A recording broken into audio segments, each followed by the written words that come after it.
तुमचे दोन वेगवेगळे विचार, तुमचे दोन वेगवेगळे व्यक्तिमत्व तुम्ही दाखवण्याचा प्रयत्न करताय. गोंधळा परिसर असू दे, सय्यदनगर परिसर असू दे, त्या ठिकाणी तुम्ही रॅली काढताना भिवून तुम्ही भाजपाचे झेंडे लपवताय. त्या ठिकाणी तुम्ही हँडबिल वाटप करताना भाजपा आणि नरेंद्र मोदीला लपवताय.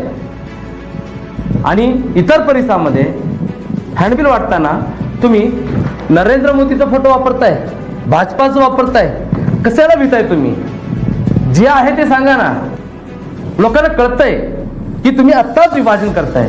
अहो कशाला लपताय? सांगा ना भाजपाला. भाजपाचं आहे म्हणावं, मी भाजपाला समर्थित आहे, त्यांच्या विचारधारेला समर्थन करणार आहे. ज्याच्या मनात लपलेला चोर आहे ना, तो लपवण्याचा प्रयत्न करतो. ही लपवण्याची वेळ आलीच नाही पाहिजे पाटील, तुम्ही लक्षात घ्या.